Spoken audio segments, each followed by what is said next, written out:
Good afternoon, Eisenhower. We're your anchors, Alyssa Wismar and Caroline Smythe. And we're here with your afternoon announcements. Stay updated on all the latest school news by reading your online newspaper, The Squire, at www.squirenews.com.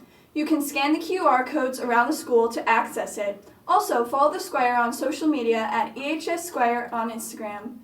Reminder to all students that teachers are now awarding positive behavior points on the PBIS Rewards app. Students may be awarded points for showing integrity, kindness, and engagement throughout the school day. Check the app through class link to find out how many points you've earned. Middle school students have the opportunity to purchase raffle tickets on the PBIS Rewards app for a free dance ticket. See the PBIS Rewards app for more details. Tutoring is now available after school on Mondays and Wednesdays in Miss Ludwig's room, G119, from 3:20 to 4:20.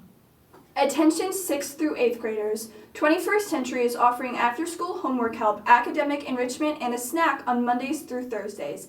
Applications are in the office. Clubby class news. Impact Group will be having meetings every Wednesday beginning March 15th. They will meet during B-Lunch. Students can bring their lunches to Mrs. McElhaney's room to eat lunch. During the meeting, scripture will be read by the Impact Group leaders, and students are welcome to ask questions about what is read, and Impact leaders will do their best to answer them. The goal of the group is to create a more positive and loving environment throughout Eisenhower. News from Guidance Office. See the Guidance Office for scholarship opportunities. It is currently scholarship season, so seniors will need to regularly check their email for updates and deadlines regarding scholarships. Students should be working on their CCR during advisory. See guidance or advisory teachers with any questions. Athletic news. Spring sports are now in session. Spring athletes are practicing and preparing. Games will begin in a couple of weeks. Stay tuned on the Squire's social media for updates. The weight room is open Monday, Wednesday, and Thursday from 3:20 to 5 p.m. after school. If you have any questions, please see Mr. Penley. Now on to a festive St. Patty's Day night walking.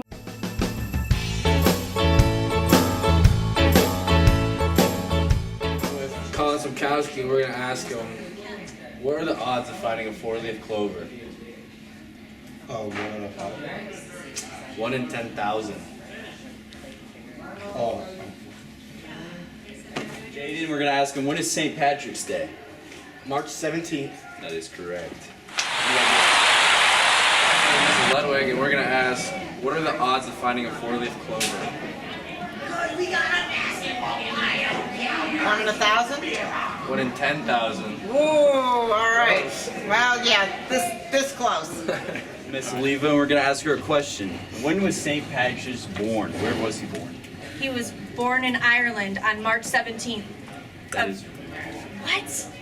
He was born in Bridge. Okay. I was close, though. I was very close. Thank you. Yes, Squire here with Brock English. We're going to ask him, when is St. Patrick's Day? March 17th. That is correct. WIKE News has partnered with Notice News to include relevant and reliable national and international news in our broadcast. Here's the latest from Notice News.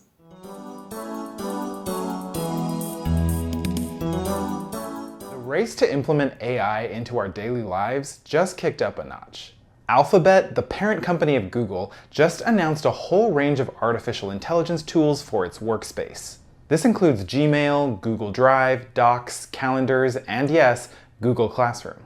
Then, just a few hours later, OpenAI, who is funded by Google's biggest competitor Microsoft, announced the next iteration of ChatGPT called GPT-4. There's just this crazy competition happening right now in the technology sector where Google was long the winner and at the forefront of AI, and suddenly Microsoft comes in here with its Bing chatbot, and Microsoft's going to reinvent search, which is the core of Google's business. The Microsoft-funded GPT-4 appears to have made advances on existing AI programs. This new technology is called GPT-4. It had it take a simulated bar exam. This is what law school students take before entering professional practice.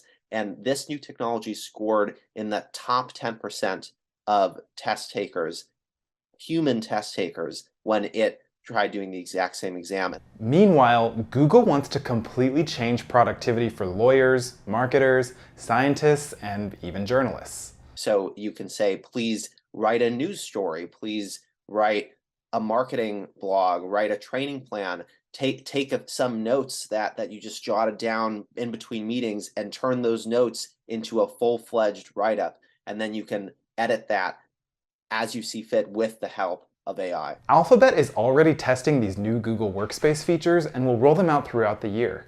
For Notice News in Brooklyn, I'm Jonathan Lowe.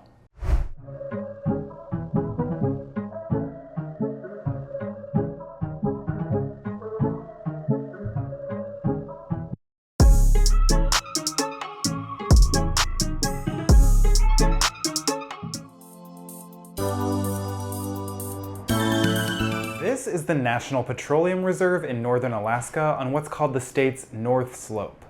The 23 million acre area is home to migratory birds, threatened polar bears, endangered beluga whales, and, according to experts, billions of barrels of oil.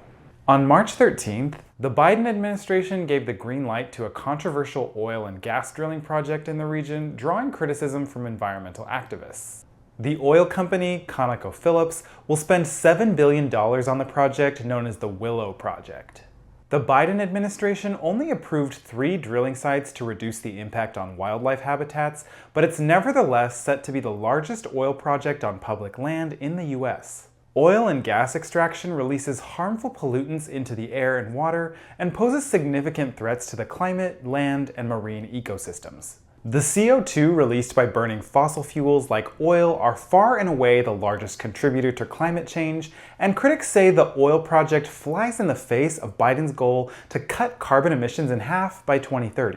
One environmental group called Biden's decision incredibly disappointing. We don't have time to compromise when it comes to addressing the climate crisis. Biden can't have his cake and eat it too when it comes to handling what is an existential crisis. Biden's approval of the project appears to go back on a campaign promise. Here's his response to a voter question about Arctic drilling. And by the way, no more drilling on federal lands, period. Period, period, period. The project, though, has had bipartisan support, including from Alaska Native leaders. They say it will bring jobs and much-needed tax revenue. The chairman of the oil company said the drilling project fits within the Biden administration's priorities on environmental and social justice. For Notice News in Brooklyn, I'm Jonathan Lowe.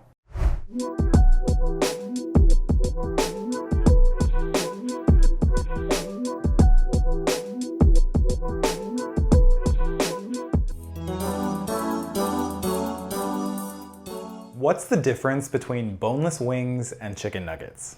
A class action lawsuit has just been filed in Illinois against Buffalo Wild Wings over their boneless wings.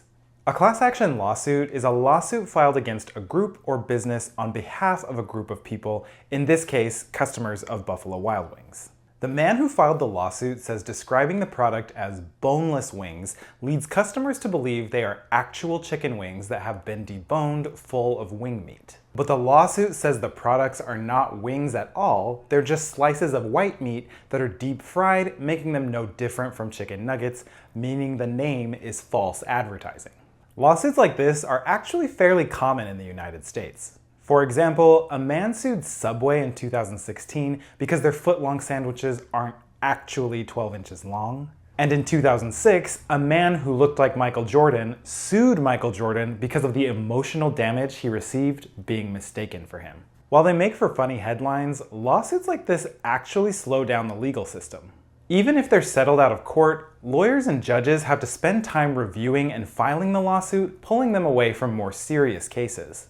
Buffalo Wild Wings responded to the lawsuit saying, "It's true. Our boneless wings are all white meat chicken, our hamburgers contain no ham, our buffalo wings are 0% buffalo."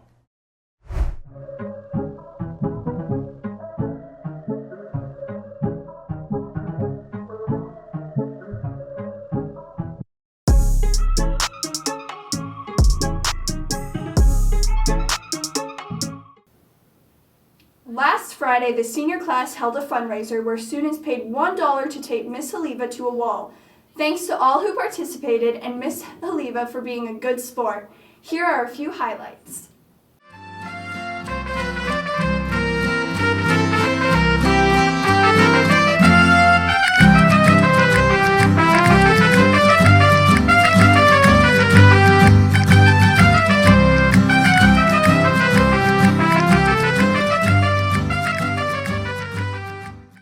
That's all for your afternoon announcements. Have a great day and stay classy, Eisenhower.